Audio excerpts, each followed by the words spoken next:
So guys, I'm kind of handheld for this, but I've got a system I'm testing at the moment. Of course, as you can see, at the heart of the system is the Macintosh C42 preamplifier. This is kind of an early 2000s Mac preamp.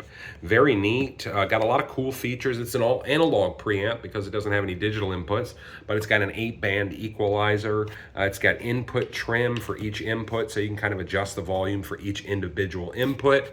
That way you don't really have to mess with anything in terms of constantly turning up and down the volume with quieter or louder sources. It has multiple outputs, technically 3, your main output, and then 2 that you can turn off and on.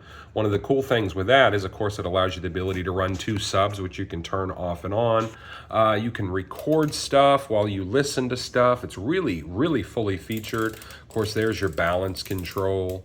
Really a cool preamplifier. It's got 2 processor loops plus a record monitor out.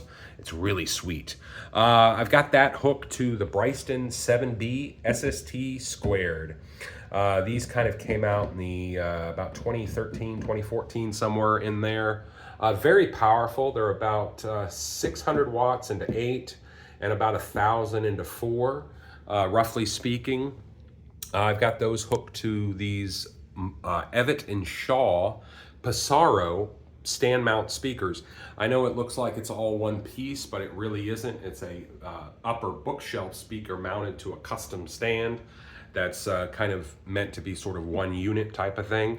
They're all aluminum. The whole speaker cabinet as well as the stand cabinet, that's completely aluminum.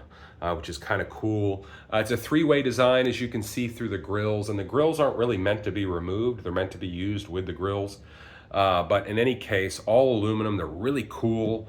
They've got Morel drivers, if anybody is interested. Apparently, they're very, very inefficient at their 4 ohm rating. They're extremely inefficient. Luckily, I'm pushing close to 1,000 watts from the Brystons into them. And yeah, kind of a cool system, a hell of a cool system, I should say. And yeah, I'll probably be doing a review in this probably in a few weeks, something like that. We'll see. Anyway.